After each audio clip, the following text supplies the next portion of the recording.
పెట్టుకోలేదు అన్న కారణంతో బయలుదేరుతున్నప్పుడు నాకు పెద్ద పదవిని బయలుదేరాను.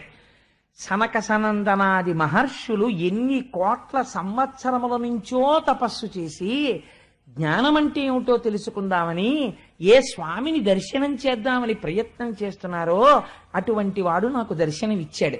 నేనేమడిగి ఉండాల్సింది? స్వామి నాకు మోక్షమి అని అడిగి ఉండాల్సింది. నేనేమో ఏమీ మాట్లాడలేదు.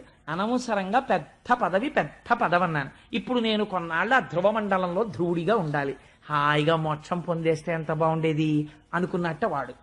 అందుకుని వాడికి తృప్తి పొందలేదు అంటే ఇప్పుడు మీకేమర్థం అవుతోంది? స్వామి శంఖం ఎవరికి తగిలిందో వాడు ముక్త పురుషుడు అవుతాడు. వాడికి ముక్తి ఎందే కోరిక ఉంటుంది. కానీ బయలుదేరినప్పుడే కోరిక కోడాడో అది అనుగ్రహించకుండా స్వామి ఉండరు. అందుకని అటువంటి కోరికను అనుగ్రహించడానికి స్వామి సిద్ధపడ్డారు. అంటే ఇది ధ్రువుడి యొక్క మనస్సు 5 ఏళ్లలో ఎంత పరిణితి చెందిపోయిందో చూడండి, ఎంత స్థితికి వెళ్ళాడో చూడండి. ఈలోగా నారదుడి సంతోషం ఏమిటో తెలుసా అండి? నారదుడి లాంటి వాడు ఎక్కడ ఉంటాడండి? ఉత్తానపాదుడి దగ్గరికి వెళ్ళాడు.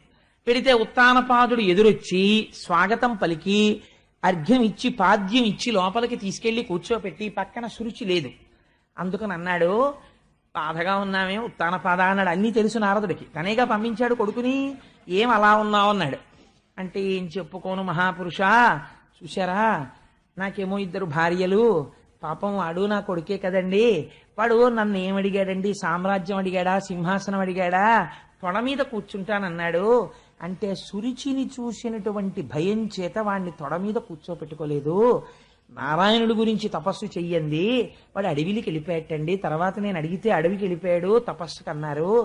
పిల్లాడు 5 ఏళ్ల పిల్లాడు, వాడి తపస్సు ఏమిటి, వాడికి అరణ్యం ఏమిటి, వాడిని ఏ క్రూర మృగాలు తినేశాయో, కన్న తండ్రిని అయ్యుండి పిల్లవాడి పట్ల ఇంత క్రూరంగా ప్రవర్తించానే అని నా మనసు గాయమును పొందింది అన్నాడు.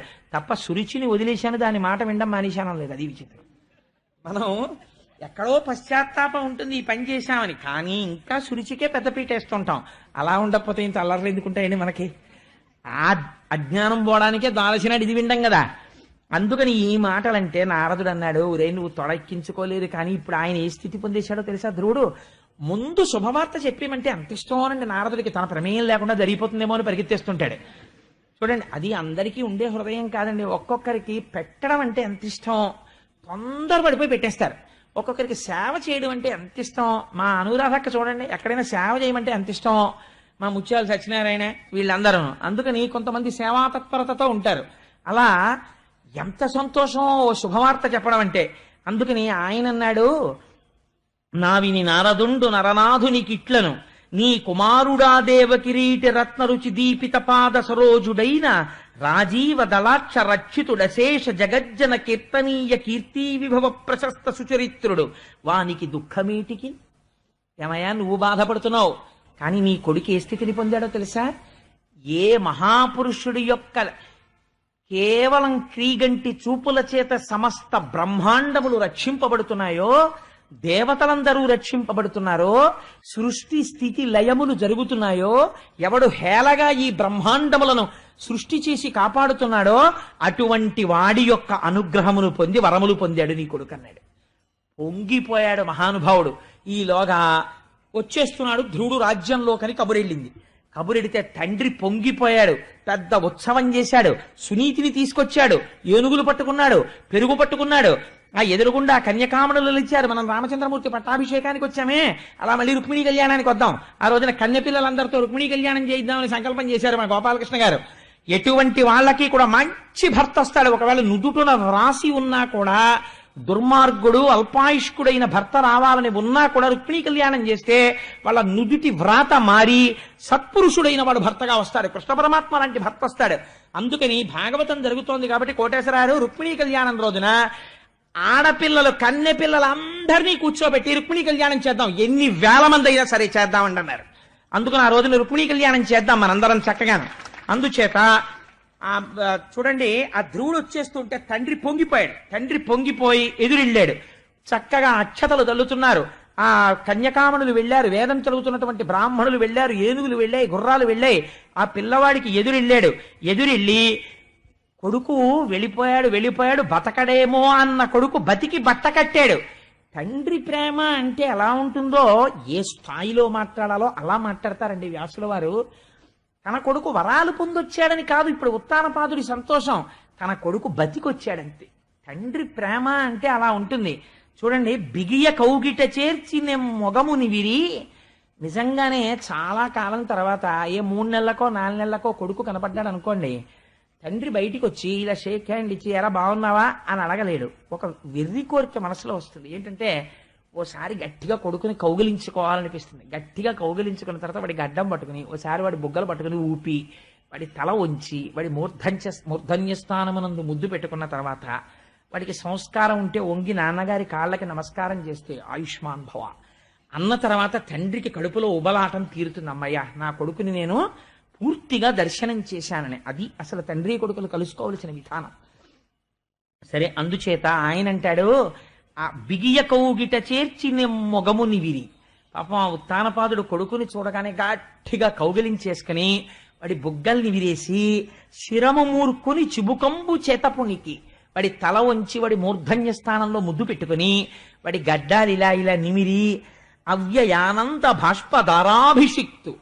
వెర్రి ఆనందం కొడుకొచ్చేసాడని నోట మాట రాక కొడుక్కి క్షమార్పణ చెప్పకూడదు. నాన్న నిన్న ఆ రోజున తొడెక్కించుకోలేదు ఏమనుకోలే, సారీ అని నాన్న అనకూడదు. లేకపోతే నువ్వు ఇంత గొప్పవాడి అయిపోయావు అనకూడదు, పొగడకూడదు. ఎంత ధర్మం పాటించాడో చూడండి. తెలియక కాదు, సురుచికి లొంగడం వల్ల ఇది ఇన్నాళ్ళు పైకి రాలేదు. ఇప్పుడు ఆనందంతో కన్నుల వెంట నీరు కారిపోతుంటే నేనన్న ఒక్క మాటకి అంత స్థితిని పొందావా నాన్న, నువ్వురా కొడుకు అంటే నన్ను ఉద్ధరించావు అని కౌగిలించుకుంటే కన్నుల వెంట కారిపోతున్నటువంటి బాష్పధారల చేత కొడుకు తల తడిసిపోయిందిట. అలా చేసి ఆశీర్వదింప ఆ చిరయశుండు. అలా కౌగిలించుకుంటే ఆ కౌగిటిలోంచి జారిపోయి తండ్రి పాదముల మీద పడి శిరస్సు తాటించి నమస్కరించేట ధ్రువుడు. చిరాయుర్దాయం కలుగుతుందిరా, ఆయుష్మాన్ భవ అని ఆశీర్వచనం చేసి ఎత్తి కౌగిలించుకుని, ఇదండి మర్యాద అంటే. ఒక తండ్రి కొడుకులు మన సమాజంలో ఎలా ఉండేవారో, అంతేగాని అమ్మ దగ్గరికి వెళ్ళి అమ్మ ఈయన్ని ఎలా భరిస్తున్నావు మాను ఇన్నాళ్ళ నుంచి అని వెర్రి జోకులు తండ్రి మీద వేసేటటువంటి దుష్ట సంస్కారం అసలు ఈ జాతికి తెలియదు. ఏ దౌర్భాగ్యుడైన రచయిత రాశాడో, ఎవడు నాశనం చేశాడో ఈ దేశాన్ని నాకు అర్థం కాదు. కానీ అసలు ఆ సంస్కారమే ఈ దేశానికి లేదు. ఇది మన సంప్రదాయం, ఇది మన గౌరవం. తండ్రి కొడుకులు మాట్లాడుకుంటే అలా మాట్లాడుకుంటారు, తల్లి కూతురు మాట్లాడుకుంటే అలా మాట్లాడుకుంటారు.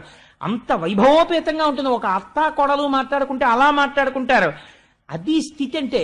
సరే, అందుచేత మళ్ళీ నేను అటుపోతుంటాను ఇటో ఉండుండి అని సంతోషపడిపోయి ఆ కొడుకుని చూసి నోట మాట రాక అనగా, నీ వలన ఎంత వైభవాన్ని పొందాన్రా అని సంతోషపడి లోపలికి తీసుకెళ్ళాడు.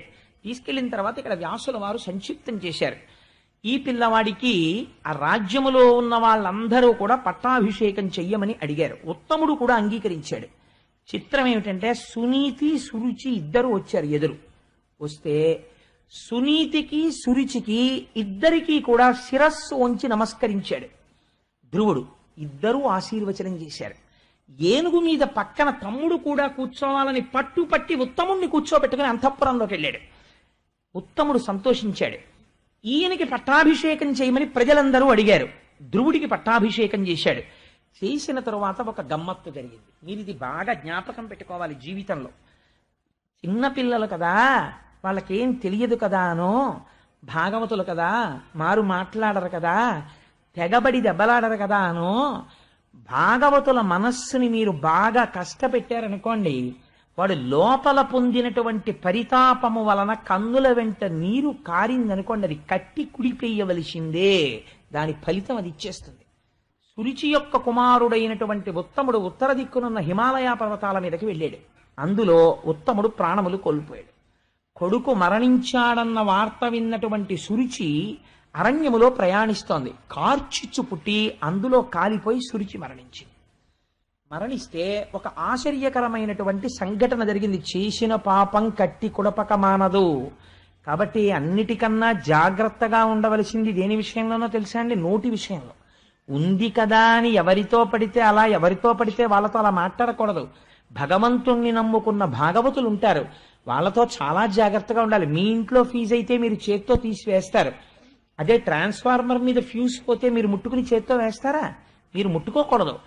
భగవంతుణ్ణి నమ్ముకున్నటువంటి భాగవతులతో ప్రవర్తించేటప్పుడు దాని యందు నిగ్రహం ఉండాలి, గౌరవం ఉండాలి, జాగ్రత్తతో ప్రవర్తించాలి. ఎందుకంటే వారి మనస్సు సంతోషించింది అనుకోండి, ఈశ్వరానుగ్రహం కలుగుతుంది. వారి మనస్సు ఖేదపడింది అనుకోండి, ఈశ్వరుడి ఆగ్రహం కలుగుతుంది. అందుకని భాగవతులతో జాగ్రత్తగా ప్రవర్తించకపోతే ఎంత ప్రమాదం వస్తుందో కూడా ధ్రువోపాఖ్యానం చెప్పేసింది మనకి. తదనంతర కాలమునందు వివాహం జరిగింది ధ్రువుడికి. ఆ వివాహం జరిగినప్పుడు శిశుమారుడు అనబడేటటువంటి ఒక ప్రజాపతి, ప్రజాపతి అంటే చాలా పెద్ద పోస్ట్ అది. ఆ ప్రజాపతికి ఒక కుమార్తె, ఆ కుమార్తె పేరు భ్రమి. ఆ భ్రమి అనబడేటటువంటి కుమార్తెని ధ్రువుడు వివాహం చేసుకున్నాడు. ఆ భ్రమి అనబడేటటువంటి భార్య యందు 2 కుమారులు పుట్టారు. ఒకడి పేరు వత్సర, ఒకడి పేరు కల్ప అని 2 కుమారులు పుట్టారు. ఆ తర్వాత వాయుదేవుడి యొక్క కుమార్తె అయినటువంటి ఇలా అనబడేటటువంటి ఒక పిల్లని పెళ్లి చేసుకున్నాడు. ఆ పిల్ల యందు ఉత్కళ అనబడేటటువంటి కుమారుడు జన్మించాడు. వీరొక కుమార్తె కూడా జన్మించింది. ఇవన్నీ ఏమిటో తెలుసా అండి? ఆయన పొందబోయే పదవి యొక్క అర్హతలు. మీకు ఆయన ధ్రువపదమై ఉంటాడు, ఆయన కదలకుండా అన్ని కదులుతుంటాయి. ఇలా కదిపేదేది? సృష్టి ఉండాలంటే వాయువు ఉండాలి. అందుకని వాయువు కూతుర్ని వివాహం చేసుకున్నాడు. ప్రజాపతి అయినటువంటి శిశుమారుడు యొక్క పిల్లని పెళ్లి చేసుకున్నాడు. ఆ పిల్లని పేరేమిటి? భ్రమి. భ్రమి అంటే కదలడం. ఏమిటి కదులుతోంది? జ్యోతిష్ చక్రమనందు సూర్యమాన చాంద్రమానముల చేత తిథులు నక్షత్రములు అన్నింటితోటి బ్రహ్మాండములు కాలమునందు కదులుతుంటాయి. కదులుతున్న కాలమునకు కదలని తాను ఆధారభూతుడై ఉంటారు, తనకు ప్రదక్షిణంగా తిరుగుతూ ఉంటారు. ఇటువంటి దానికి భ్రమి భార్య. ఈ కాలమునకు హద్దు ఏమిటి? వత్సర. వత్సర అంటే మనం ఒక సంవత్సరాన్ని ముందు ప్రమాణంగా చెప్తాం. ఏదో పార్థివనామ సంవత్సరే ఉత్తరాయణే మాఘమాసే శుక్లపక్షే ద్వాదశిమ్యాం వాసరః అని కదా సంకల్పం చెప్తాం. అందుకని వత్సరము ఒక హద్దు. యుగాంతం అయిపోయిన తర్వాత హద్దేది? కల్పము. శ్వేతవరాహ కల్పే అలా చెప్తాం. అందుకని కల్పం ఒక హద్దు, వత్సరము ఒక హద్దు. ఈ 2 హద్దులు తనకి బిడ్డలై వచ్చారు ఇప్పుడు. అంటే ఇప్పుడు తను పొందపోయేటటువంటి పదవిని ఆవిష్కరిస్తున్నారు. ఉత్తముణ్ణి ఒక యక్షుడు సంహరించాడని తెలుసుకున్నాడు. తెలుసుకుని ఆగ్రహించాడు. మీరు చాలా జాగ్రత్తగా వినాలి ధ్రువోపాఖ్యానంలో ఈ మలుపుని. కోపం వచ్చింది. నా తమ్ముణ్ణి యక్షులు సంహరిస్తారా అని యుద్ధానికి బయలుదేరాడు. ధ్రువుడి రథానికి ఒక గమ్మత్తుంది. రంగురంగుల రథం ఎక్కుతాడు. రథం ఎక్కి హిమాలయ పర్వత ప్రాంతానికి వెళ్ళి కుబేరుడి యొక్క సైన్యం, యక్షులంటే ఆయన దిక్పాలకుడు, ఆ యక్షులతో విశేషమైన యుద్ధాన్ని ప్రారంభం చేశాడు. చిట్ట చివర ఆ యుద్ధంలో కొన్ని వేల మంది యక్షుల్ని చంపేశాడు. చంపేసి నరనారాయణాస్త్రాన్ని ప్రయోగించడానికని మంత్రాన్ని అనుష్ఠానం చేస్తున్నాడు. చేస్తున్న సమయంలో తాతగారైనటువంటి స్వయంభువ మనువు కనబడ్డాడు. కనబడి ఒక మాట చెప్పాడు. ఎంత తపస్సు చేసిన వాడికి ప్రమాదం ఎక్కడ నుంచి ముంచుకొస్తుందో తెలుసా? అర్థము లేని కోపములోంచి ప్రారంభం అవుతుంది. నువ్వంత తపస్సు చేశావు, 5 సంవత్సరముల వయస్సులో తపస్సు చేశావు. నీ కోపాన్ని ఈశ్వరుడి యందు తపస్సుగా మార్చావు, ఈశ్వరానుగ్రహాన్ని పొందావు. ఎవ్వరూ పొందలేనటువంటి ధ్రువ పదవిని పొందావు. ఇంత పొంది ఇన్ని తెలిసి నీ తమ్ముణ్ణి ఒక యక్షుడు సంహరించాడు. జనన మరణములు ఈశ్వర సంకల్పితములుగా జరుగుతాయి, పాపపుణ్య ఫలితములుగా ఈశ్వరుడు అనుగ్రహిస్తాడని మరిచిపోయావు. పొగడకూడదు మనవణ్ణి. మరిచిపోయి ఒక యక్షుడు చంపితే ఆ యక్షుణ్ణి నువ్వు చంపితే దోషం లేదు. మొత్తం యక్ష జాతిని సంహరిస్తున్నావు. యక్షులందరూ ఎవరిని సేవిస్తారు? కుబేరుణ్ణి సేవిస్తారు. కుబేరుడు ఎవరిని సేవిస్తాడు? అన్నగారి అంత అనుబంధంతో పరమశివుణ్ణి సేవిస్తాడు. ఇప్పుడు యక్షుల యొక్క ప్రమాదము కుబేరుడి చెవిన పడి కుబేరుడికి కలిగిన ఆగ్రహము శివుడికి తెలిస్తే నువ్వెంత ప్రమాదమునకు వెళ్ళిపోతావు? మనిషికి కలిగినటువంటి కోపానికి ఒక హద్దు ఉండాలి. తనని తాను ఏదో ఒక స్థితిలో ఫుల్ స్టాప్ ప్రయత్నపూర్వకంగా పెట్టేయాలి. లేకపోతే ఆ కోపము క్రోధముగా మారిపోతుంది. ఆ క్రోధము అర్థము లేనటువంటి వ్యగ్రతకు వెళ్ళిపోతుంది. ఆ వ్యగ్రతలోంచి తన పతనము ప్రారంభమైపోతుంది. నువ్వు పొందపోయే పదం ఏమిటి? నువ్వు చేసిన పని ఏమిటి? నువ్వు ఇటువంటి పని చెయ్యొచ్చా? అందుకని ఇంకా నువ్వు చేసిన సంహారము చాలు. ఇప్పటికైనా నా మాట విని నరనారాయణాస్త్రాన్ని ఉపసంహారం చేసి నువ్వు నీ ధనస్సు పక్కన పెట్టి రాజధానికి వెళ్ళిపోమన్నాడు. ధ్రువుడికున్న చాలా గొప్ప విషయం ఏమిటో తెలుసా అండి? తను ఒక స్థితిని పొందేసిన తర్వాత మనుష్యుడు వేరొకడి మాట వినడు. వాడు చెప్పేదేమిటి, నేను వినేదేమిటి అంటాడు. అలా వినగలగడం చాలా గొప్ప విషయం. తాతగారు కనపడి చెప్తే, తాతగారు మీరు చెప్పింది యథార్థం, ఆయన ఎటువంటి మాట చెప్పాడో తెలుసా అండి? అనగా మన కులమునకిది అనుచిత కర్మంబ, ఒకనికై పెక్కండ్రిట్లని మొనద్రుంగిరి ఇది నీ కనయంబును మలవ దుడుగుమయ్య కుమారా. ఈ పని ఒకడి కోసం ఇంతమందిని చంపడం మన కులంలో పుట్టినవాడు చెయ్యవలసిన పని కాదు. స్వయంభౌమనువు యొక్క వంశం అంటే ఎటువంటి వంశం రామంది? నీలాంటి మనవణ్ణి పొంది సంతోషించాను, ఇదా నువ్వు చెయ్యవలసిన పని? ఆపు చేసి అంతఃపురానికి వెళ్ళిపో అన్నాడు. తిరిగి అంతఃపురానికి వెళ్ళిపోతుంటే కుబేరుడికి తెలిసింది ఈ వార్త. తాతగారు చెప్తే ఇంత కోపాన్ని కుబుసం వదిలినట్టు వదిలేసి ధ్రువుడు ఇంటికి వెళ్ళిపోతున్నట్ట అని తెలుసుకున్నాడు. పెద్దల మాటలు వినడం అలవాటైన పిల్లలు ఎటువంటి వరాలు పొందుతారో చెప్తుంది ధ్రువోపాఖ్యానం. అసలు నిజానికి నాకు అనిపిస్తుంది ఈ ధ్రువోపాఖ్యానాన్ని స్టూడెంట్స్ వినాలి, పిల్లలు వినాలి. వింటే వాళ్ళకి అర్థం అవుతుంది జీవితంలో ఎలా ప్రవర్తించాలో. పెద్దలు వినాలి, ఎలా పిల్లల పట్ల ప్రవర్తించాలో తెలుస్తుంది. సమాజంలో పెద్దలు వినాలి, గురువులు ఎలా సమాజాన్ని మార్చుకోవాలో తెలుస్తుంది. పాలకులు వినాలి, తమ క్రోధాన్ని ఎలా నిగ్రహించుకోవాలో తెలుస్తుంది. ధ్రువోపాఖ్యానంలో లేనిదేమిటి? పరమేశ్వరుడు యొక్క వాత్సల్యము తెలుస్తుంది. 5 ఏళ్ల పిల్లవాడి తపస్సుకి నోటితో చెప్పని పదవిని తాను ఎలా అనుగ్రహించాడో తెలుసుకోవడానికి. ఇంత గొప్పది ధ్రువోపాఖ్యానం. తిరిగి అంతఃపురానికి వెళ్ళిపోయాడు. కుబేరుడు వచ్చాడు. నేను చాలా సంతోషిస్తున్నానయ్యా, నీకు ఎంతో కోపం వచ్చిందిట, ఎందరో కొన్ని వేల యక్షుల్ని సంహరించావుట. అంత క్రోధముతో ఉండగా మావారలు నీ మీద కలియపడుతుండగా తాతగారు వచ్చి ఇంక యుద్ధం చేయకన్నారట. చెప్పొచ్చావులే తాత, అవతల బాగు నువ్వు యుద్ధం చేయలేదుట, నరనారాయణాస్త్రం తెలిసినా వేయలేదుట, మా తాతగారు చెప్పావని వెళ్ళిపోయారట. షహబాష్, నీలాంటి పిల్లాన్ని చూస్తే నాకు మక్కువగా ఉంది. ఏది నీకేం వరం కావాలో కోరుకో, నువ్వు కోరుకున్నటువంటి వరాన్ని నీకు ఇచ్చేస్తానన్నాడు. అంటే అప్పుడు ఆయన అన్నాడు, అప్పుడప్పుడు నా బుద్ధిలో చిన్న వైకల్యం, చిన్న కోపం వచ్చింది. ఇదండి కోరుకోవలసింది, దిద్దుబాటు అని అడగాలి. ఇది ఎందుకు వచ్చింది? ఈ కోపం వచ్చింది అన్నంతసేపు, ఎవరినో చంపేద్దామన్నంతసేపు నా మనస్సు ఈశ్వరుడి పాదాలు వదిలేసినట్లే కదా. ఇలా పట్టుకుంటే అన్ని వరాలు ఇచ్చిన వాడిని వదిలేసి ఊరి మీద పడి చంపడం ఏంటి? ఎంత పాపపు పని చేశాను.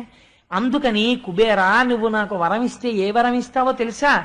నా బుద్ధి రాత్రనక పగలనక ఏ కాలమునందు కూడా భగవంతుని పాదార విందముల నుండి విస్మరణము లేని నామము చెబుతూ తరించిపోయేటటువంటి భక్తి నాకు నిర్హేతుకముగా నీ వరము చేత కటాక్షింపబడుగాక అని అడిగాడు. అడిగితే ఎటువంటి వరం కోరుకున్నావురా నాయనా, నీకు అనుగ్రహిస్తున్నానన్నాడు కుబేరుడు. దాంతో ధ్రువుడు అపారమైన భక్తి సంపన్నుడైపోయాడు. రాజ్యాన్ని పరిపాలించాడు, కుమారుడికి పట్టాభిషేకం చేశాడు, వృద్ధుడైపోయాడు, బదరికాశ్రమాన్ని చేరాడు. అందుకే జీవితంలో బదరి వెళ్ళండి అంటారు. అక్కడ ఎన్ని జరిగాయో. ఆ బదరి వెళ్ళి బదరికాశ్రమంలో కూర్చుని తపస్సు చేశాడు. తపస్సు చేస్తుంటే ఒక ఆశ్చర్యకరమైన సంఘటన జరిగింది. ఎవరి జీవితాల్లోనూ బహుశా ఇలా జరుగుతాయని నేను అనుకోను. ఒక చిత్ర విచిత్రమైనటువంటి విమానం ఒకటి వచ్చి ఆ పర్వత శిఖరం మీద దిగింది. అందులోంచి 2 పురుషులు నడిచి వచ్చారు. వాళ్ళు నీలమేఘము వంటి శరీరము కలిగిన వాళ్ళై శంఖ చక్ర గదాపద్మములను పట్టుకుని తాను 5వ ఏట చూసిన శ్రీమన్నారాయణుడు ఎలా ఉంటాడో అటువంటి స్వరూపాలతో 2 నడిచొచ్చారు. నడిచొస్తే ధ్రువుడు చూసి లేచి వాళ్ళకి నమస్కరించి ఆశ్చర్యపోతూ, మీరెవరు, ఎందుకు వచ్చారు అని అడిగాడు. అడిగితే వాళ్ళన్నారు, ఓ నృప, నీకు భద్రమగు నొప్పగుచున్న మదీయ వాక్యముల్ వీనుల యందు జన్పుము, వివేకముతో 5 ఏండ్ల నాడు మేధానిధివై ఒనర్చిన ఉదాత్త తపోవ్రత నిష్ఠచేత తేజోనయచాలివైన మధుసూదన తృప్తి వహింపచేయవే. మర్చిపోయావా? 5 ఏళ్ల నాడు తపస్సు చేశావు. ఆనాడు స్వామి వరం ఇచ్చారు, కొంతకాలం పరిపాలన చెయ్యి, శరీరము పడిపోయిన తరువాత నిన్ను ధ్రువమండలానికి తీసుకెడతానని చెప్పారు. నీకంత పెద్ద పదవినిస్తానన్నారు. ఇప్పుడు శరీరము పడిపోవడం అన్నది ఎవరికైనా తప్పదు. నీ శరీరము పడిపోయేటటువంటి రోజు వచ్చింది. ఇప్పుడు నిన్ను మేము ధ్రువమండలానికి తీసుకెళ్ళాలి. అందుకని స్వామి నీ కోసం విమానం పంపారు. మేము విష్ణు పార్షదులం, మీరు విజయం చేసి విమానం ఎక్కండి, మేము స్వాగతం పలకడానికి వచ్చామన్నారు. ఆశ్చర్యపోతే మృత్యు వచ్చి ఇన్ని కోట్ల మందిని భయపడతాం, స్వామి అనుగ్రహం ఉన్న వాళ్ళ పరిస్థితి ఎలా ఉంటుందో చూడండి. శరీరాన్ని తీయడమా అని శిరస్సు వంచి నిలబడిందిట. తనే శరీరాన్ని వదిలిపెట్టాడు జ్ఞానియే. ఎలా? మృత్యువు శిరస్సు మీద తన పాదము పెట్టి విమానంలోకి ఎక్కేట ధ్రువుడు. ఇది ఎవరన్నా సాధించారండి జీవితంలో? ఇది ఒక రమణులు సాధించిన దానికి పురాణ వాక్యంగా తీసుకొస్తున్నారు వ్యాస భగవానుడు. శిరస్సు ఉంచి మృత్యువు నిలబడితే దాని తల మీద తన కాలు పెట్టారు. అంటే తనంత తానుగా ఈ దేహము నేను కాదని వదిలిపెట్టాడు. వదిలిపెట్టి విష్ణు విమానమునందు ప్రవేశించాడు. ప్రవేశిస్తే అది లోకములను దాటి వెళ్ళిపోతోంది. ఆశ్చర్యకరంగా లోకాలన్నింటి వంక చూస్తున్నాడు. ఆ పితృలోకం, యమలోకం, స్వర్గలోకం, సత్యలోకం, తపోలోకం, జనోలోకం అన్ని దాటి వెళ్ళిపోతోంది ఆ విమానం. వెళ్ళిపోతుంటే ఒక్కసారి విమానంలో కూర్చుని అనుకున్నాడు, ఓహోహో ఏమి లోకాలరా, ఇంతమంది ఇన్ని బాధలు పొంది మళ్ళీ పుణ్యాలు పొంది పుణ్యాలు అయిపోయిన తర్వాత కింద పడిపోయి ఇంత అల్లర్లు పడిపోతున్నారు. 5 నెలలు నేను ఇంత తపస్సు చేస్తే మా స్వామి నాకు ఇటువంటి స్థితి ఇచ్చారు. పెద్ద పదవి అంటే ఏమో అనుకున్నాను. ఇప్పుడు తెలుస్తోంది సప్తర్షులు, కశ్యపుడు, ధర్మము, అగ్నిహోత్రము, జ్యోతిశ్చక్రము తిరుగుతున్న మండలానికి నేను ధ్రువస్తంభమునై వెలుగొందబోతున్నాను. ఇంతమంది నా చుట్టూ తిరుగుతూ ప్రదక్షిణం జరుగుతుంటుంది. నేను నిరంతరము విష్ణులోక దర్శనం చేస్తుంటాను. ఏం అదృష్టం రా అనుకుని ఈ అదృష్టానికి ఎవరు కారణము అని ఆలోచించారు. మా అమ్మ ఆనాడు తిడితే తిట్టింది లేరా పిన్ని, కాస్త పెరుగన్నం తిను అని నేను మాట్లాడతానులే పిన్నితో, నేను మాట్లాడతానులే మీ నాన్నతో అని ఉంటే నేను ఇవాళ ఈ స్థితి పొందను. మా అమ్మ మీ తాత పొందినట్టు నువ్వెందుకు పొందలేవు, పో నారాయణుడి తపస్సు కంది. మా అమ్మ మాట నన్ను ఈ స్థితికి తీసుకెళ్ళింది. కానీ ఆ పిచ్చి తల్లి ఎక్కడుందో అనుకున్నాడు మనసులో. అనుకునేటప్పటికీ పార్షదులు గ్రహించారు, నిన్నీ స్థితికి తీసుకొచ్చింది కాబట్టే శ్రీ మహావిష్ణువు నీకన్నా ముందు ఆవిడ విమానం నడపమని చెప్పారు. కిటికీలోంచి బయటికి చూడన్నారు. కిటికీలోంచి చూశాడు. ముందు విమానంలో దివ్యమైనటువంటి తేజోవిరాజితయ్యి సునీతి వెళ్ళిపోతోంది విమానంలో. ఆవిడ శ్రీమన్నారాయణుడిలోకి వెళ్ళిపోయింది. ధ్రువుడు ధ్రువమండలమునకు చేరుకొని తదనంతరము స్వామివారిలోకి లీనమైపోయి పరబ్రహ్మము యొక్క సాయుధ్య మోక్షమును పొందాడు. ఇంతటి అద్భుతమైనటువంటి ఈ ధ్రువోపాఖ్యానము పోతన గారు అన్నారు, ఎగ్జాక్ట్ ట్రాన్స్లేషన్ చేస్తూ సంస్కృత్ నుంచి, మహిత సత్పురుష సమ్మతంబును ధన్యంబు సర్గప్రదంబు యశస్కరంబు. ఇన్ని మాటలు వేయరండి ఫలస్తుతికి, ఎన్ని వేసేశారో చూడండి ధ్రువోపాఖ్యానానికి. యశస్కరంబు, ఆయుష్కరంబు, పుణ్యప్రదాయకమును, మంగళకరంబు, అఘమర్షణంబు, సౌమనస్యంబు, ప్రశంసా యోగ్యము, పాప నివారణము, ధ్రువపద ప్రాపకంబు. ఎవరు ద్వాదశి నాడు చేతులొగ్గి నమస్కరిస్తూ అనుమానం లేకుండా వింటున్నారో వాళ్ళు కూడా ధ్రువపదాన్ని చేరుతారన్నారు. అటువంటి ధ్రువపద ప్రాపకంబునయ్యొప్పు ఈ వ్యాఖ్యానంబు తగ నీకు నిరింగించితి. దీనినెవ్వడేని తివుట శ్రద్ధాగరిష్ఠుడై తీర్థ పాద చరణ సరసైరుహ ద్వయాశ్రయుండునుగుచు భవ్య చరిత దినాంత ప్రభాత వేళలను. ఒక దేవాలయం సమీపంలో కూర్చుని దిన ప్రారంభమునందు కానీ అసుర సంధ్య వేళ ఎందు కానీ ఈ ధ్రువోపాఖ్యాన్ని చెప్పడం ప్రారంభం చేస్తే చేతులొగ్గి నమస్కరిస్తూ అనుమానం లేకుండా పరమ భక్తితో ఎవరు వింటున్నారో, విశేషించి సినీవాలి అంటే అమావాస్య నాడు కానీ పూర్ణిమలందు పౌర్ణమి నాడు విన్నా, మరియు ద్వాదశి తిథి ఉన్నప్పుడు విన్నా. ఇవాళ ఉంది ద్వాదశి, భీష్మేకాదశి పక్క ద్వాదశిని పద్మబాంధవ వసరమున ఒక భానువారం నాడు అలా విన్నా, శ్రవణ నక్షత్రం ఉండగా విన్నా, దినక్షయమునందు, దినక్షయం అంటే తిథితో ప్రారంభమై తిథితో అంతం అవ్వాలి రోజు, దినక్షయమునందు బరగ సంక్రమణ వ్యతీపాతలందు సంక్రమణం జరుగుతున్నప్పుడు విన్నా, సబల భక్తిని వినునట్టి సజ్జనునకును ఎవరైతే అలా పరమ భక్తితో దీన్ని వింటున్నారో అటువంటి వాళ్ళందరికీ కూడా ఉత్తర క్షణం అక్కడే సజ్జోజాతం ప్రపద్యామి సజ్జోజాతాయ వై నమో నమః భవే నాతి భవే భవస్వమాన్ భవోద్భవాయ నమః అని అప్పుడే ఆ క్షణంలోనే పాపనాశనము జరిగి శ్రీమన్నారాయణుని యొక్క అనుగ్రహము వారికి కటాక్షింపబడుతోంది. ఆ కారణము చేత జీవితము కృష్ణ భక్తిలోకి మారి వారి జీవితాలు తరిస్తాయి. ఒకవేళ అల్పాయుర్దాయంతో మృత్యువు తరువుకొస్తుంటే మృత్యువు ఆగి ఆయుర్దాయము కలుగుతుంది. గ్రహముల వలన ఉద్రిక్తమైన ఫలితములు రాబోతుంటే అటువంటి ఫలితములు ఆగి శుభములను పొందుతారు. యశస్కరంబు కీర్తినిస్తుంది. ఇటువంటి పరమ పావనమైన ఆఖ్యానమును భాగవతమనందు వ్యాసుడు రచించగా మన అదృష్టం పోతనామాచ్యుల వారు ఆంధ్రీకరిస్తే ఇంతమంది భాగవతుల సమక్షంలో ధ్రువోపాఖ్యానాన్ని ద్వాదశి నాడు అసుర సంధ్య వేళ చెప్పుకునే అదృష్టాన్ని వినే భాగ్యాన్ని మీకు స్వామి కటాక్షించాడు. అంచేత కృష్ణ పరమాత్మ పాదార విందములకు శతవిధ నమస్కరిస్తూ రేపటి రోజున అత్యద్భుతమైనటువంటి ఆఖ్యానం దేవహూతి కపిలుడు. రేపు దేవహూతితో కపిలుడు మాట్లాడతాడు. ఆ కపిల గీతకి సంబంధించినటువంటి విషయాల్ని రేపటి రోజున వివరించేటటువంటి వాక్శక్తిని కృష్ణ పరమాత్మ నిర్హేతుకముగా నాకు కటాక్షించుగాక అని స్వామి పాదములు పట్టి ప్రార్థన చేస్తూ మనం ఒక్కసారి ఆ పరాత్పరుడి నామం పలికి బయలుదేద్దాం. వసుదేవసుతం దేవం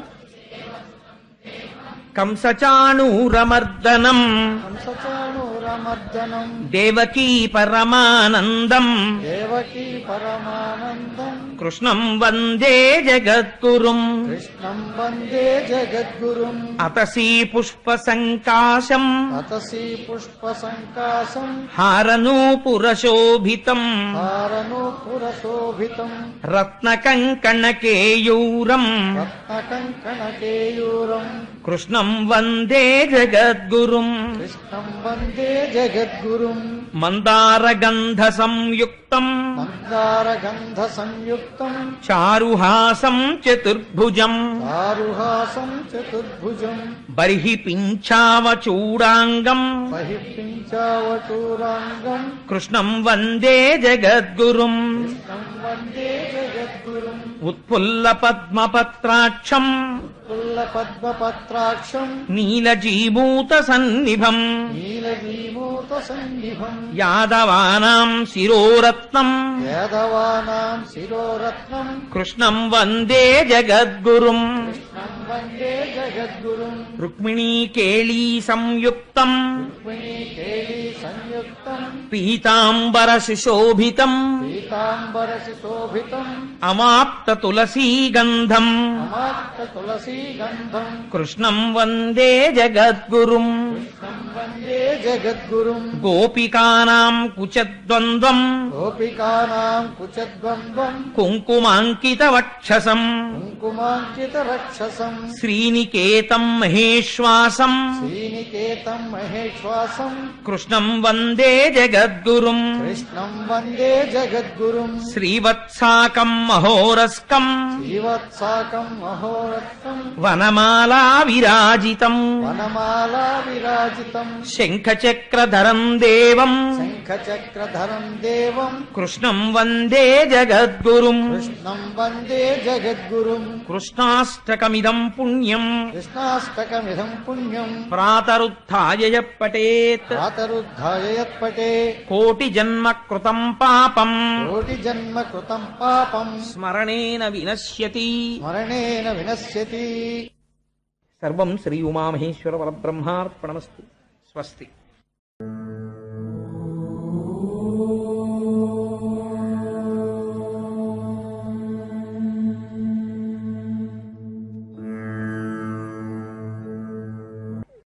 జయతు జయతు దేవో దేవకీనందనోయం జయతు జయతు కృష్ణో వృష్ణివంశ ప్రదీపః జయతు జయతు మేఘశ్యామలకోమలాంగో జయతు జయతు పృథ్వీ భరనాశో ముకుందః. హరి ఓం. పరమేశ్వర స్వరూపమైన సభకి నమస్కారం. ఈనాడు నేను ప్రవచనం చెయ్యబోతున్నటువంటి విషయం మనందరికీ కూడా చాలా ఉపయుక్తకరమైనటువంటి విషయం. యథార్థమునకు వ్యాసభగవానుడు గృహస్థాశ్రమం అనేటటువంటిది ఎంత గొప్పదో, గృహస్థాశ్రమంలో ఉన్నటువంటి వాడు తరించడానికి ఎటువంటి మార్గాన్ని అవలంబించాలో, ఎటువంటి జీవనం గడపాలో, అందులో తేడా వస్తే ఏం జరుగుతుందో, భోగం అంటే ఏమిటో దాన్ని ఎలా అనుభవించాలో, అలా భోగం అనుభవిస్తే పొరపాటు లేకుండా ఎలా ఉంటుందో చెప్పడానికి ఒక అద్భుతమైనటువంటి ఆఖ్యానమును చూపించారు. అది దేవహూతి కర్దమ ప్రజాపతుల యొక్క జీవితం. సాధారణంగా ఒక అయోమయం ఉంటుంది ప్రపంచంలో. బ్రహ్మచర్యము గొప్పదా, గృహస్థాశ్రమము గొప్పదా, సన్యాసము గొప్పదా, వానప్రస్థము గొప్పదా, ఏ ఆశ్రమము గొప్పది అని. అయితే నియమము కానీ కాదు. మీరు చూడండి, శ్రీమన్నారాయణుడి కోసం ఒక వ్యక్తి తపస్సు చేశాడు. తపస్సు చేస్తే భగవానుడు ప్రత్యక్షం అయ్యాడు అనుకోండి. అది ఎన్నాళ్ళు తపస్సు చేశాడు? ఒక 2 సంవత్సరాలో 3 సంవత్సరాలో 5 సంవత్సరాలో కాదు, ఒక 10,000 సంవత్సరములు తపస్సు చేశాడు అని మీరు అనుకోండి. 10,000 సంవత్సరములు తపస్సు చేసిన తర్వాత శ్రీమన్నారాయణుడు ఎదురుగుండా ప్రత్యక్షం అయ్యాడు అనుకోండి. ప్రత్యక్షం అయిన తర్వాత నీకేం కావాలయ్యా అని అడిగాడు అనుకోండి. నాకు మంచి పెళ్ళం కావాలి స్వామి అని అడిగాడు అనుకోండి. నేను ఇలా మీకు పురాణం చెప్పాను అనుకోండి. మీరు ఏమంటారు? వెంటనే చాలామంది నవ్వారు. అప్పుడే మీరేమంటారు? అదేమిటండి, శ్రీమన్నారాయణుడు కనపడితే మంచి పెళ్ళం కావాలని కోరుకోవడం ఏమిటండి, దానికి 10,000 సంవత్సరాలు తపస్సు ఎందుకు? 10 పెళ్లి చూపులు చూస్తే సరిపోయే, ఎక్కడో ఒక్కడ దొరుకుతుంది కదా ఆ పెళ్ళం, దానికి శ్రీమన్నారాయణుడి కోసం తపస్సు చేయడం ఎందుకండి అని మీరు అనుకుంటారు. కానీ గృహస్థాశ్రమ ప్రవేశం అనేటటువంటిది ఎక్కడ ప్రారంభం చెప్పండి? వివాహం దగ్గరే ప్రారంభం. కుమార్య కానీ దొరికిందనుకోండి, ఒక జీవితం పోతుంది. భార్య సరి అయినటువంటిది దొరకకపోతే, తనని అనువర్తించేటటువంటి భార్య జీవితంలో కానీ దొరకకపోతే, ఆ వ్యక్తి యొక్క జీవితం ఒక జన్మ నశించిపోతుంది, పాడైపోతుంది. అందుకే కుపుత్రేణ వయోనష్టం జన్మనష్టం కుభార్యయ కుభోజనేన దివస కుమిత్రేణ సుఖం కుతః. మిత్రుణ్ణి సరైన వాడిని పెట్టుకోలేదనుకోండి, కనబడ్డ ప్రతివాడితో మీరు స్నేహం చేసేసారనుకోండి, జీవితంలో సుఖం అన్నది ఉండదు, వాడు పాడు చేసేస్తాడు. అందుకని 4ంటికి వ్యాసుడు 4ంటిని నిరూపించాడు దేవీ భాగవతంలో. స్వయంభూ అయినటువంటి మహానుభావుడు చతుర్ముఖ బ్రహ్మగారు కొంతమంది ప్రజాపతులను సృష్టి చేశాడు. అటువంటి ప్రజాపతులలో కర్దమ ప్రజాపతి ఒకరు. ఆయన మహాయోగి పుంగవుడు. అటువంటి కర్దమ ప్రజాపతిని సృష్టి చేసిన తర్వాత బ్రహ్మగారు పిలిచి ఒక మాట చెప్పారు. నాయన, నువ్వు ప్రజోత్పత్తిని చెయ్యాలి, నువ్వు ఇంకా సృష్టి కార్యాన్ని నిర్వహించాలి.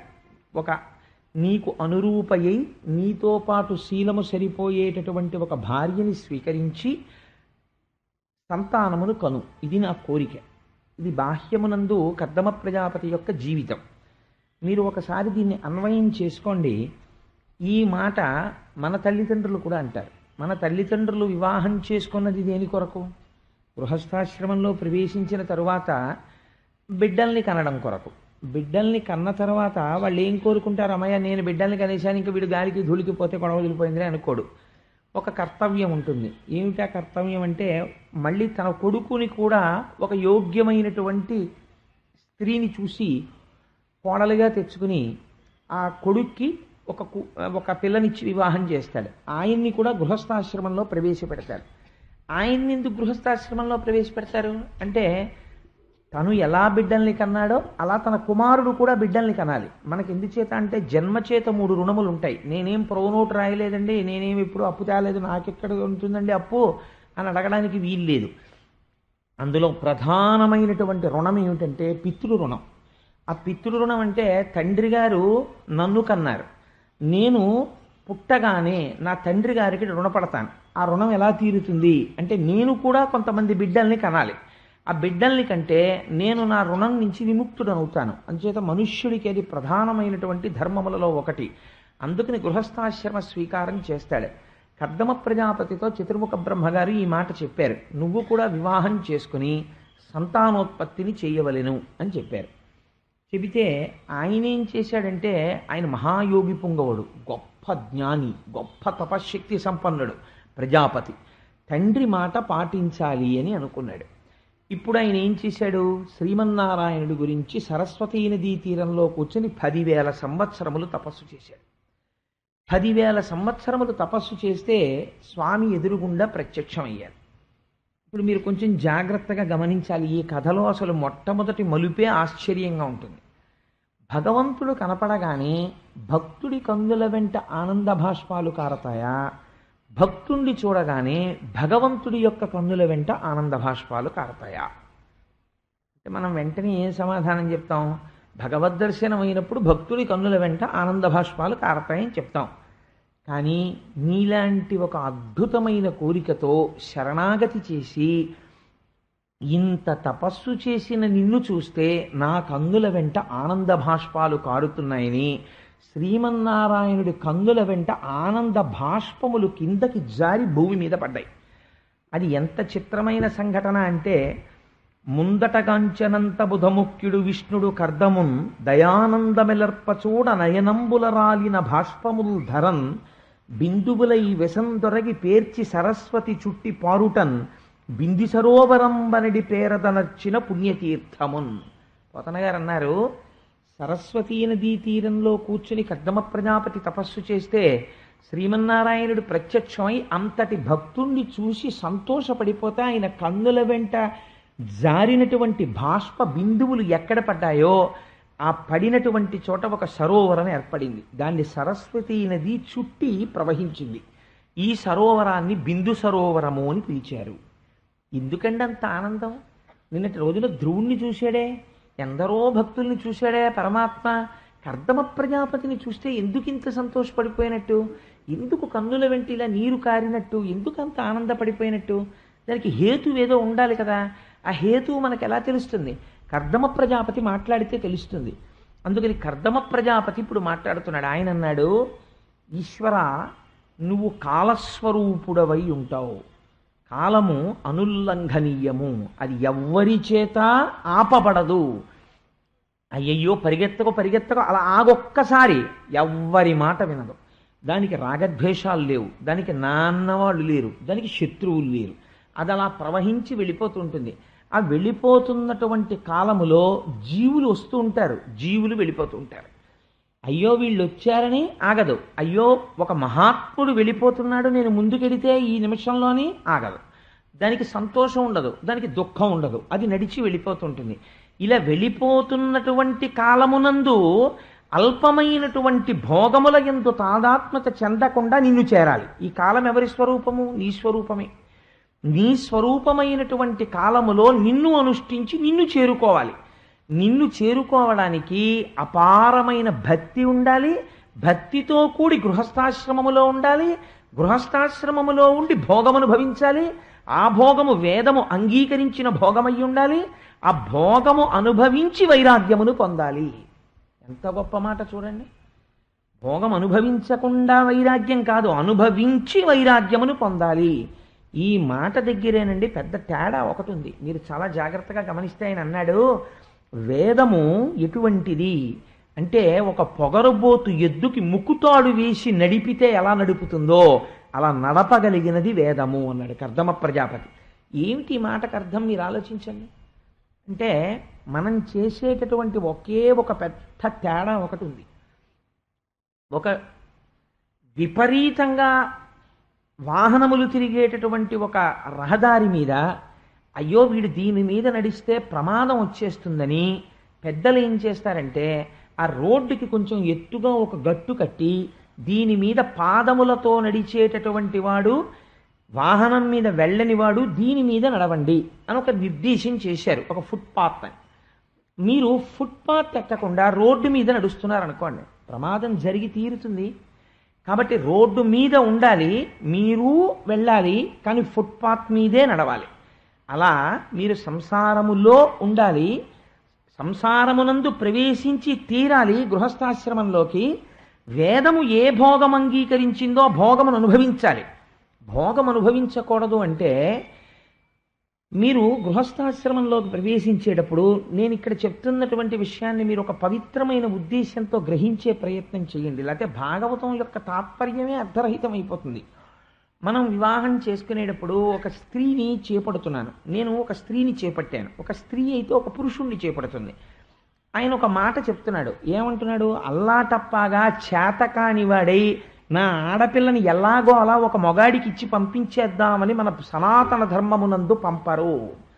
చాలా మహోత్కృష్టం ఏమిటో తెలుసా అండి? ఆడపిల్లని ఇవ్వడం. ఇచ్చేటప్పుడు చతుర్థి విభక్తి వేడు తండ్రి. నమః చెప్పి నీకు ఇచ్చేస్తున్నానని ఇవ్వడు. తండ్రికి అధికారం ఉంటుంది. అందుకే కూతురు యొక్క సత్ప్రవర్తన చేత తండ్రి కూడా తరించిపోతాడు. లేకపోతే సీతమ్మ తల్లి యొక్క సౌశీల్యము చేత జనక మహారాజు గారి భార్య ఎలా తరిస్తారు? దానం ఇచ్చేస్తే దశరథ మహారాజు గారును ఆయన భార్యలు తరించాలి. మరి జనక మహారాజు గారు భార్య ఎలా తరించారు అంటే, మగపిల్లవాడు సత్ప్రవర్తన కలిగినటువంటి వాడై గయాక్షేత్రానికి వెళ్ళి తద్దినం పెడితే ఈయన తరిస్తాడు. ఆడపిల్ల ఆయన ఒక్క వేపే తరింపచేస్తాడు. కొడుకుకున్న లక్షణం ఏంటంటే తన తండ్రిని మాత్రమే తరింపచేస్తాడు. తన మామగారిని పురుషుడు తరింప చేయలేడు.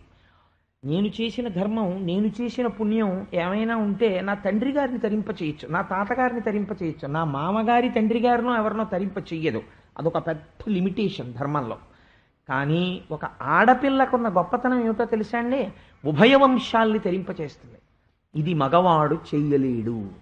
ఆడపిల్ల ఇక్కడ పుడుతుంది, కన్యాదానం చేసి పంపిస్తాం.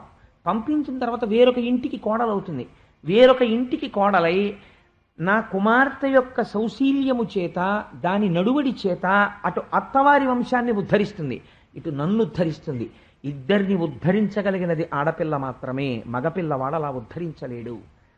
అటువంటి ఆడపిల్లని చేతావాత కాకుండా దొరికాడు కదా అని ఇవ్వరు. మామగారు ఇచ్చేటప్పుడు కన్యాదాత కొన్ని ప్రమాణములను అడుగుతాడు. వీటిని అతిక్రమించకుండా ఉండగలవా అడుగుతాడు. ధర్మేచ, నీవు ధర్మము చేసేటప్పుడు ఈవిడని ఉపకరణముగా తీసుకోగలవా? దేనికిస్తున్నానో తెలుసా? మీ ఇద్దరూ కలిసి ధర్మపథమునందు చెరించి నీ చేతి, నువ్వు నా కుమార్తె యొక్క చేతిని పట్టుకుంటావు. పాణిగ్రహణం అంటారు. అందుకే అరచేతిని అరచేతితో వేళ్ళు కూడా బాగా తగిలేటట్టు రాసి పట్టుకుంటే కొడుకులు కూతుళ్ళు పుడతారు. ఒక్క వేళ్ళు మాత్రమే తగిలితే ఆడ సంతానం పుడుతుంది. అరచెయ్యి ఒకటే తగిలి మంత్రం చెప్తున్నప్పుడు వేళ్ళు తగలకపోతే కొడుకులు మాత్రమే పుడతారు. పాణిగ్రహణ మంత్రానికి అంత రహస్యం ఉంది. నేను అరచేతిని అరచేతితో వేళ్ళకి బాగా తగిలేటట్టు రాసి పట్టుకోవాలి, మొహమాటం లేకుండా, పాణిగ్రహణం చేసేటప్పుడు. అయితే అవన్నీ ఉన్నాయా అండి అంటే, మీరు ఎప్పుడైనా వివాహ విధి వింటే ఆశ్చర్యపోతారు. ఎప్పుడైనా మా బావగారు అచ్చయ్య శాస్త్రి గారు అమ్మాయి వివాహం జరిగినప్పుడు వాళ్ళ అమ్మాయి వివాహానికి వివాహ విధి గురించి ఉపన్యాసం చెప్తానని మాట ఇచ్చాను మా బావగారికి. సరే, అందుచేత ఎందుకు ఈ మాట చెప్పానంటే, మనకి ప్రతి దాంట్లో ఒక ధర్మం ఉంటుంది, ఒక పవిత్రత ఉంటుంది మనం చేసే పనిలో. తప్ప ఏదో వేలంబరం కింద చెయ్యరు. ధర్మేచ, నీకు ఈవిడ ధర్మపత్ని. అర్ధేచ, అర్ధమునందు ఈవిడ్ని నువ్వు దాటకుండా ఉండాలి. ఏమిటి అర్థం అంటే? అర్థం అంటే డబ్బులు కావండి. అర్థం అంటే ఏమిటో తెలుసా? హృదయక్షేత్రము నుండి పురుషుడి యొక్క తేజస్సు కదులుతుంది. హృదయక్షేత్రము నుండి కదిలినటువంటి తేజస్సుని ఎక్కడా నిక్షేపించడానికి వీల్లేదు. కేవలము తన ధర్మపత్ని యందు మాత్రమే నిక్షేపించాలి. అది ఏ ధర్మబద్ధమైన కామము. దాని వలన కలిగే అర్థం ఏది? మళ్ళీ తానే ఆమె కడుపు నుంచి కొడుకుగా వస్తాడు. అందుకని ఇప్పుడు ఏమైంది? ధర్మ అర్థ కామముల యందు ఈ క్షేత్రమును నువ్వు అతిక్రమించనని మాటి, నేను ఈ అమ్మాయిని నువ్వు ఉద్ధరింపబడడానికి నీకు ఇస్తాను, పిచ్చి పిచ్చిగా ప్రవర్తిస్తే తీసుకుపోతాను మళ్ళీ అని చెప్తాడు తండ్రి. అంటే ఆ మాట అనకూడదు కాబట్టి అనడంతే. అంటే దాని అర్థం అదే, నువ్వు ఇలా ఉంటే ఉంటుంది నీతోనే, అలా ఉండాలి. కాబట్టి ధర్మేచ అర్ధేచ కామేచ నాతిచరామి, నేను ఈ స్త్రీని అతిక్రమించను. ఇప్పుడు భారతీయ సాంప్రదాయంలో భార్య దేని కొరకు అంటే, ముందు తాను ధర్మమునందు నడచుట కొరకు. ధర్మపత్ని అయి తాను నడవాలి, ఆవిడ నడవాలి, ఇద్దరూ కలిసి నడవాలి. నడిచి ఏం చెయ్యాలి? ఆయన ఈవిడ్ని ఉద్ధరించాలి, ఈవిడ ఆయన్ని ఉద్ధరించాలి. ఇద్దరూ ఒకరినొకరు ఉద్ధరించుకుంటూ నడవాలి. అలా నడవడానికి సంసారం. ఇప్పుడు మీరు ఈ నడవడంలో ఒక గమ్మత్తుంది. శత్రువులెవరు? ఇంద్రియములే. ఈ ఇంద్రియములకి సుఖం ఏమిటో తెలియచెప్పలేదనుకోండి, మీరు దీనికి ఏదో రుచి, ఇప్పుడు మిగిలినటువంటి తుచ్చమైన విషయముల గురించి పోని పక్కన పెట్టండి. ఒక రుచికరమైన ఆహారమును తినడం మీద రసేంద్రియములకు మక్కువ ఉంది. ఏదో ఈ కూర తిందాం, ఈ పులుసు తిందాం, వంకాయ పచ్చి పులుసుగా తిందాం, వంకాయ పెరుగు పచ్చడిగా తిందాం, ఎన్ని కోరికలు, అదే వంకాయ. ఇన్ని కోరికలు ఉన్నాయి. కానీ అప్పుడు ఎలా తీరుతుంది? సంసారమునందుండి అందులో ఏమాత్రమూ తప్పు లేదు. నువ్వు తినవచ్చు, భోగం అనుభవించవచ్చు. వంకాయ తినద్దని వేదం ఏం చెప్పలేదు నీకు, తినచ్చు. కానీ వైరాగ్యం అంటే ఏమిటో తెలుసా అండి? చాలామంది ఒక పొరపాటు పడుతుంటారు. వైరాగ్యం తనంత తాను కదిలి వచ్చే వస్తువు కాదు. వైరాగ్యం ఎలా వస్తుందో తెలుసా? మీరు లోపల ఒక పరిశీలన చేస్తుంటే వైరాగ్యం వస్తుంది. ఆ పరిశీలనమేమి అంటే ప్రతి క్షణం జరుగుతూ ఉండాలి. ఉదాహరణ ఒక్కటి చెప్తాను మీకు. నాకు ఏదో ఒక అరటికాయ బజ్జీ అంటే చాలా ఇష్టం అనుకోండి. నాకు ఒక భార్య ఉంది కదా, దాని పని ఏమిటి? ఈ శరీరాన్ని పోషిస్తూ ఉంటుంది. అందుకని చాలా చక్కగా అరటికాయ బజ్జీలు వేసి ఓ పచ్చడి చేసి నాకు ఓ పళ్ళెంతో తెచ్చిపెట్టింది అనుకోండి. తినేసి ఇంకో పళ్ళెం ఇంకా చేశాను తినండి అని ఇంకా పళ్ళెంలో పోసింది అనుకోండి. నీ మొహం ఇచ్చా ఇంకా తినలేనని పక్కన పారేసి వెళ్ళిపోవడం కాదు. అలా అయితే మీకు ఎప్పటికీ వైరాగ్యం రాదు. బోధలలోంచి వాటిల్లోంచి వైరాగ్యం వస్తుందని మీరు అనుకుంటే పొరపాటు. అంటే అలా వచ్చే వైరాగ్యం చాలా లిమిటెడ్, కొద్దిగా వస్తుంది. వైరాగ్యం ఎక్కడి నుంచి వస్తుందో తెలుసా అండి? Through introspection, through self check, మిమ్మల్ని మీరు పరిశీలించుకోవడంలో వస్తుంది. ఇప్పుడు మీరు ఆది ఒక ప్రశ్న వేయాలి. ఇంతకుముందు బజ్జీ అనబడే పదార్థమును అడిగినదెవరు? ఇందులో ఉన్న మనస్సు అడిగింది. ఆల్ రైట్, ఒక 6 బజ్జీలు తినిపించాను, ఇంకొద్దు అన్నది ఎవరు? ఈ మనస్సు అంది. 1వ బజ్జీ తిన్నప్పుడు చాలా లొట్టలేస్తూ తింది. 7వ బజ్జీ దగ్గర కక్కేస్తానంటోంది అని ఊరుకుంటే మీరు అది సత్యము అని సిద్ధాంతం చేయొచ్చు. 7వ బజ్జీ తర్వాత వస్తున్నటువంటి దుఃఖమేదో అది నిజమో అని మీరు అనొచ్చు. 3 రోజులు పోయాక మళ్ళీ బజ్జీ పెట్టండి. మరి 7వ బజ్జీ దగ్గర దుఃఖం మళ్ళీ ఇప్పుడు ఇవాళ ఎలా కోరావు నువ్వు అంటే, రుచి వాసన రెండింటిని పెట్టుకుని మనస్సు చేసిన పని యొక్క రుచిని మరిగి లోపల దాచి వాసనగా బయటపెట్టి తిప్పడాన్ని అలవాటు చేస్తుంది. ఇది మీరు చూశారనుకోండి. కాబట్టి ఈ వస్తువునందు సుఖము లేదు. కాసేపు సుఖమని ఇది చెప్తుంది, ఆ తర్వాత అది సుఖం అనదు. కాబట్టి ఇది సుఖము కాదు, దుఃఖము కాదు. ఇది కొంతసేపు సుఖమన్నదేదో అది సుఖము కాదు, ఇది దుఃఖమన్నదేదో అది కూడా దుఃఖం కాదు. ఈ రెండూ కావు. మీకు నేను ఒక ఉదాహరణ చెప్తాను, మీరు చూడండి. దుఃఖం కూడా మీకు ఎప్పుడు ఉంటుందంటే చాలా ఆశ్చర్యకరమైన విషయం. మీకు మనస్సులో మీరు దేని గురించి దుఃఖపడుతున్నారో ఆ దుఃఖపడుతున్నటువంటి విషయం మీకు జ్ఞాపకంలో ఉన్నంతసేపు వెక్కి వెక్కి ఏడుస్తుంటాడు. ఇంతలో అనుకోకుండా ఎవరో వచ్చి ఏదో చెప్పారనుకోండి, ఓ మాట ఏదో చెప్తుంటే ఏడుస్తున్నవాడు అటు చూశాడు అనుకోండి, చూసి అటు వింటున్నాడు అనుకోండి, 5 నిమిషాలు దాని గురించి అలా వింటూ ఉండిపోయాడు అనుకోండి, ఏడవడం మర్చిపోతాడు. ఎందుకంటే దేని గురించి శోకిస్తున్నాడో దాన్ని మనసు వదిలిపెట్టింది, కాసేపు శోకం పోయింది. అంటే ఇప్పుడు ఈ శోకము సత్యమా? దుఃఖము సత్యం కాదు. కాబట్టి మనసు చెబుతున్న సుఖము కాదు, దుఃఖము కాదు. కాబట్టి ఈ సుఖ దుఃఖములు రెండూ కూడా మనసు చేత సృష్టింపబడిన ద్వంద్వములు. దీనికి అతీతముగా ఏదో ఉంది, దానికి దుఃఖము యొక్క భాష అంటదు. అది నిజమైన ఆనందం. ఆ ఆనందం ఇది ఎంత చూసినా ఎంత అనుభవించినా అది ఎప్పుడూ సుఖముగా ఉండే వస్తువు ఒకటి ఉన్నది అని మన వేదము చెప్తున్నది. అది ఏది అని మీరు వెతకడానికి దీన్ని వదిలిపెట్టడం మొదలెట్టారనుకోండి, అది వైరాగ్యం. ఇప్పుడు మనసు చెబుతున్నవన్నీ ద్వంద్వములే అని మీరు తెలుసుకుంటే అది చెప్పిన వాటికన్నింటికి నవ్వేసి వెళ్ళిపోతుంటారు. ఇప్పుడు ఏమైంది? అది వైరాగ్యమైంది. ఈ వైరాగ్యం ఎక్కడి నుంచి రావాలి? భోగంలోంచే రావాలి. భోగంలోంచి రోగం వస్తోందో, భోగంలోంచి యోగం వస్తోందో మీ నడుబడి బట్టి ఉంటుంది. సంసారం అందరూ చేస్తారు, సంసారము చేయని వాళ్ళు ఎవరు ఉండరు. గృహస్థాశ్రమంలో ఉంటారు, చాలామంది ఉంటారు. ఎక్కడో మహాత్ములు బ్రహ్మచర్యం నుంచి సన్యాసంలోకి వెళ్ళొచ్చు. కానీ సంసారములో ఉండి తరిస్తున్నారు కొంతమంది, సంసారములో ఉండి పతనమైపోతున్నారు కొంతమంది. ఒకే సంసారము ఒకడిని పతనం ఎందుకు చేస్తుంది, ఒకడిని ఎందుకు ఉద్ధరిస్తుందండి అంటే దృష్టికోణాన్ని బట్టి ఉంటుంది. ఒకడు సుఖం అనుభవిస్తూ లోపల పరిశీలన చేస్తున్నాడు, ఇది సుఖము కాదు, కాసేపటి తర్వాత తృప్తి పడిపోయి ఇంక అక్కర్లేదంటోంది, కాబట్టి ఇది సుఖము కాదు, ఇది దీని మాయ, దీని ఆట అని తెలుసుకుంటున్నాడు. వైరాగ్యం పొందుతున్నాడు ఆ మనసుని ధిక్కరించి. ఒకడు అదే సుఖమని అది ఏం చెప్తే దానికి లొంగుతున్నాడు. వాడు ఎప్పుడూ సంసారమును భోగము కోసమే వాడాడు, అందులోంచి ఏమొస్తుంది? రోగం వస్తుంది. ఒకడు సంసారమును దేనికి వాడాడు? అదే భోగమును పట్టుకుని ఇది సుఖము కాదు అని తెలుసుకోవడానికి వాడుతున్నాడు. ఇప్పుడు ఆయనకి ఏమొచ్చింది? యోగం వచ్చింది. యోగం ఇందులోంచి వచ్చింది, వైరాగ్యంలోంచి వచ్చింది. ఇప్పుడు చెప్పండి, వైరాగ్యం ఎక్కడి నుంచి వచ్చింది? వైరాగ్యం పైనుంచి రాదు. వైరాగ్యం ఎక్కడి నుంచి వస్తుంది? ఇక్కడి నుంచే వస్తుంది. ఇక్కడి నుంచి ఎలా పుడుతుంది? సడన్ గా అలాగ ఉండడం కాదు, మీ పరిశీలన చేత అది పుడుతూ వస్తూ ఉండడం ప్రారంభం చేస్తుంది. అది మెల్లగా మనస్సే కారణము అని స్థిరమైన నిర్ణయం ఏర్పడిపోతే ఇంటోటో సంపూర్ణముగా మనస్సు చెప్పిన మాటని తిరస్కరిస్తుంది. అప్పుడు గట్టి వైరాగ్య భావన నిలబడుతుంది. దీనికి సంసారమును ఆలంబనముగా చేసుకుని నడుస్తారు కొందరు.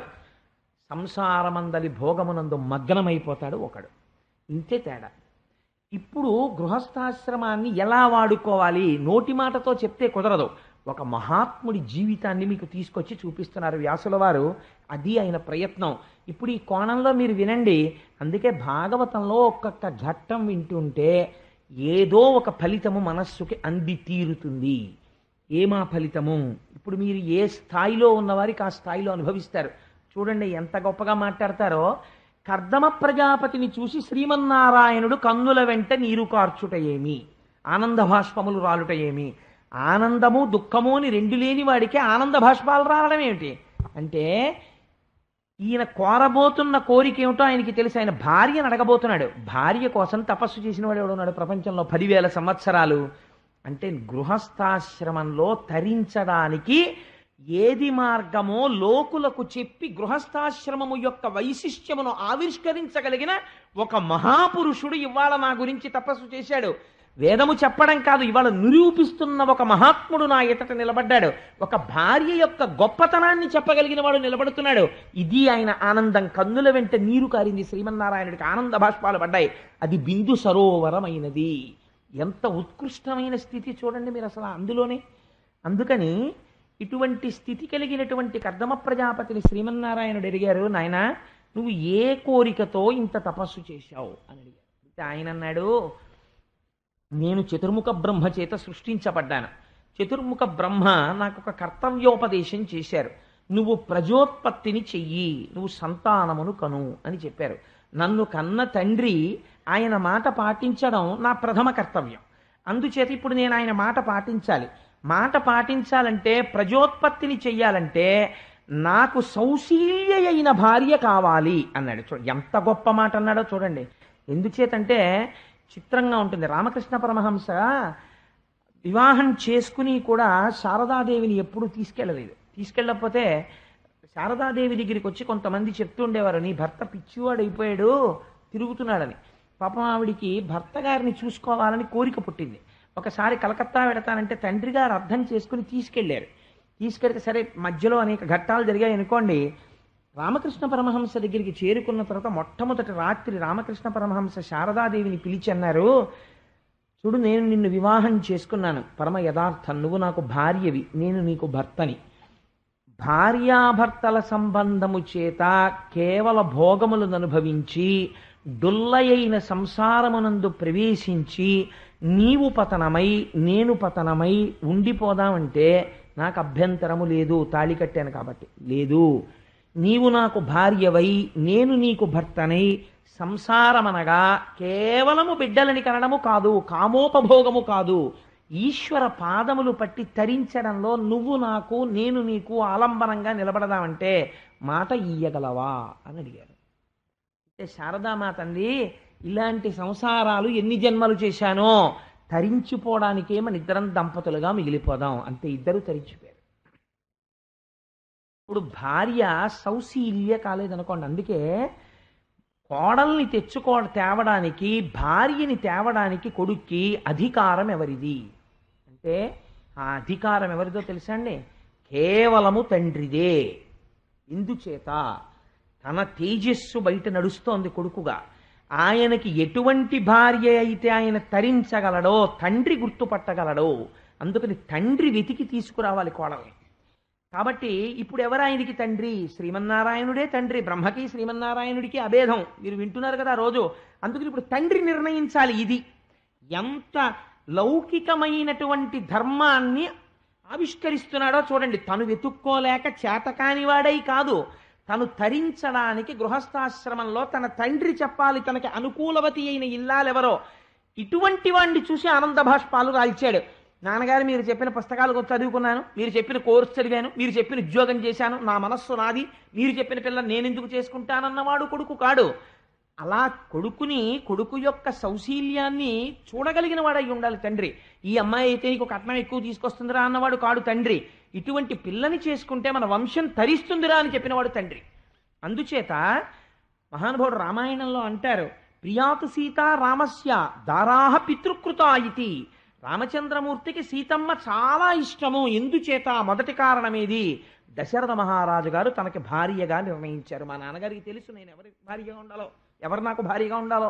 సీతమ్మని నిర్ణయించారు, అందుకని గౌరవము, తండ్రి యొక్క తీర్పు మీద గౌరవం. అలా ఇప్పుడు ఆయన ఎవరిని అడగాలి? తండ్రిని. నేను గృహస్థాశ్రమంలోకి వెళ్ళమని చిత్రముఖ బ్రహ్మగారు చెప్పారు, కానీ పిల్లని చెప్పలేదు. ఏ పిల్ల నాకు సౌశీల్యవతియో, ఏ పిల్లని నేను చేసుకుంటే తరించగలనో, కేవలము ధర్మేచా అర్థేచా కామేచా నాతిచరామి అని బూట్లు వేసుకుని, టై కట్టుకుని, కోట్ వేసుకుని, పెళ్ళి అవ్వకముందే రిసెప్షన్లో పక్క పక్కన కుర్చీల్లో కూర్చుని వచ్చిన పెద్దలకి బూట్లు ఇప్పకుండా నమస్కారాలు పెట్టిన పెళ్ళిళ్ళు కావు. ఇలా ఆలోచించిన పెళ్ళిళ్ళు. అందుకని ఆయన అన్నాడు, ఎవరిని నేను వివాహం చేసుకోవాలో నిన్ను అడుగుతున్నానయ్యా తండ్రి, నువ్వు నవ్వకు. ఏమిటయ్యా, కల్పవృక్షం లాంటి నేను ప్రత్యక్షం అయితే మోక్షం అడగకుండా, వేరొకటి అడగకుండా భార్య కావాలని అడుగుతావేమిటంటావేమో తండ్రి. కాలమునందు భోగమే మనిషిని పాడు చేస్తుంది. ఆ భోగము పాడు చెయ్యకుండా నాతో కలిసి నడవగలిగినటువంటి సౌశీల్యవతి నాకు కావాలి. సంసార సంబంధమైనటువంటి భోగమును అనుభవించాలి, కానీ ఇద్దరం తరించగలగాలి. అది కదా ధర్మపత్ని అంటే. ఇద్దరము తరించడానికి అనుకూలమైన మనః పరిణతి కలిగినటువంటి సౌశీల్యవతి అయినటువంటి ఒక ఇల్లాలిని నాకు నువ్వు కుదుర్చు అని అబ్బో అద్భుతమైన స్తోత్రం చేశాడు. చేస్తే ఆయన అన్నారు, నేను కూడా నువ్వు ఈ కోరిక అడుగుతావని తెలుసు. ఆయనకి తెలియదండి, సమస్త చరాచర ప్రపంచమునందు నిండి నిబిడీకృతమైన వాడికి విష్ణువని పేరు. మొన్న స్వామి చెప్పారు కదా, వ్యాపకత్వము కలిగి ఇందులో అందులో అని మీరు చెప్పడానికి వీలు లేకుండా అంతటా నిండిపోయిన వాడెవరో, అంతర్బహిష్ట తత్సర్వం వ్యాప్య నారాయణ స్థిత, లోపల బయట నిండిపోయిన వాడిని నారాయణుడని పిలుస్తారు. అంతటా నిండిపోయిన వాణ్ణి ఒక రూపంతో కనపడమని అడిగితే అది తపస్సు. అలాంటి వాళ్ళని అనుగ్రహించడానికి ఆయన ఒక రూపంతో కనపడతాడు. ఒక రూపంతో కనపడ్డాడు, కనబడితే స్తోత్రం చేశాడు. నల్ల కలువలా ఉన్నటువంటి నీ స్వరూపానికి నమస్కారం, నీ చేతిలో ఉన్నటువంటి శంఖచక్ర గదా పద్మములకు నమస్కారం, నీ పాద పద్మములకు నమస్కారం. తండ్రి, నువ్వు వేదము చేత స్తుతింపబడిన వాడివి, మాంసనేత్రము చేత చూడబడని వాడివి, అంతటా నిండి నిబిడీకృతమైన వాడివి, ఈ లోకములను హేళగా సృష్టించిన వాడివి, వీటిని నిలిపిన వాడివి, తుదకు నీలోనికి తీసుకునేటటువంటి వాడివి.